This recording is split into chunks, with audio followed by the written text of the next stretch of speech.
ஒரு நெருப்பு எடுத்துட்டு வந்து வச்சு அது மேல ஓலையோ சருகோ போட்டோம்னா அது தானா எரியுமா? கொஞ்சம் காத்தோட்டம் இருந்தா தான் எரியும். எரியாது. அது எரிய வேண்டுமானால் என்ன செய்ய வேண்டும்? காற்று ஜீவசக்தி. காத்து வேணும். அப்ப அப்ப என்ன பண்ணணும்னா ஊத வேண்டும்.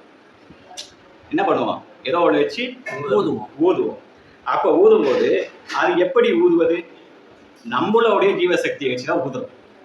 சொல்றதுண்டா? நமக்குள்ள இருக்கக்கூடிய உயிர் காத்தை வச்சுதான் ஊதுறோம்.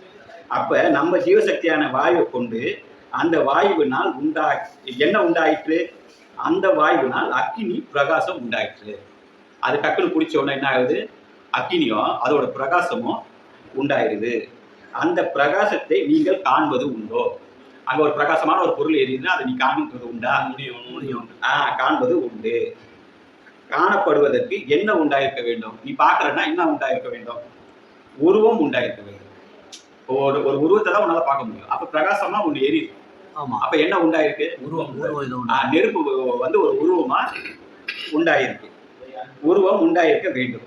வாயுவிற்கு உருவம் உண்டோ? வாயுவிற்கு உருவம் இல்ல. இல்லை. உருவம் யாருக்கு உண்டாயிற்று? நெருப்புக்கு தான். அந்த அக்கினிக்கு உண்டாயிற்று. அக்கினியினுடைய உருவம் என்ன? இந்த வாயு போய் அந்த அளவுக்கு அந்த அக்கினியை பெருசாக்கி உருவமாக்கி பிரகாசமாக்கிடுச்சு. அப்ப பிரகாச வடிவுல ஒரு உருவம் இருக்கு. அப்ப அக்கினியோட ஒரு உருவம் நமக்கு தெரியுது. அப்போது பிரகாசமா இருக்கின்ற உருவத்தை சிருஷ்டித்தது யார்? நம்ம வாயு. அங்க ஒரு அக்கினி உண்டாச்சு, அது ஒரு பொருளா உண்டாச்சு, அது உங்க கண்ணுக்கு தெரியுதுன்னா அதை உண்டாக்குனது யாரு? நம்மளுடைய வாயு. அப்ப ஊதுனதுனால ஒரு சிருஷ்டி ஒண்ணு, ஒரு உருவம் ஒண்ணு உண்டாச்சு. அப்போது சிருஷ்டித்தது யார்? நம்மளுடைய வாயு. படைச்சது யாருன்னா உன்னுடைய உயிர், உன்னுடைய காத்து. இதுதான் படைச்சிருக்கு. அப்ப ஜீவசக்தியா இருக்கின்ற வாயு தான் அந்த வேலையை செஞ்சிருக்கு. அப்படி வாயுவால் சிருஷ்டிக்கப்பட்ட பிரகாசமாகிய உருவத்தை உன்னால உண்டாக்க வேண்டிய ஒரு உருவத்தை, அதாவது ஒரு விளக்கில் எண்ணெயை விட்டு திரி வைத்து அந்த திரியை ஏற்றி, அதாவது கொளுத்தி அந்த விளக்கை பெட்டிக்குள் வைத்து பூட்டினால் எரியுமா? எரியாது. எரியாது. காரணம் என்ன? வாயு, காற்று இல்லை. அதனுள் வாயு இல்லாததால். அப்போது அது எரிந்து கொண்டிருக்க வேண்டுமானால் என்ன செய்ய வேண்டும்?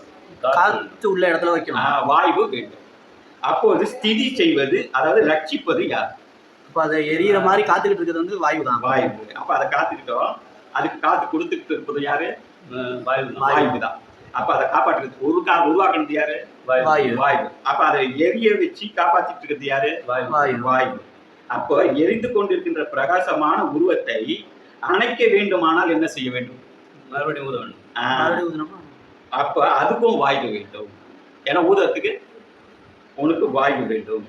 வாயுவினால் எப்படி அணைப்பது? ஊதி அணைப்பது. அப்போது சம்காரம் செய்தது யார்? அப்போ நம்ம தான் செஞ்சோம். நம்ம தான் வாயு. உருவாக்குனதும் வாயு, காக்கிறதும் வாயு, அதை ஊதி அணைச்சி அழிக்கிறதும் வாயு. அப்ப ஸ்திதி, சம்ஹாரம், சிருஷ்டி, ஸ்திதி, சம்ஹாரம். இந்த மூணும் செஞ்சது யாரு?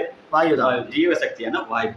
அப்ப இந்த மூணு வேலையும் சிவபெருமான் செய்யல, நமக்குள்ள இருக்கிறது தான் செஞ்சது. அப்ப சிவபெருமான் யாருன்னா உள்ள இருக்க மூச்சு காத்து தான் சிவபெருமான். அதனாலதான் அவருக்கு படைத்தலும் காத்தலும் அழித்தலும் அவர் மேல சார்ஜ் பண்றாங்க.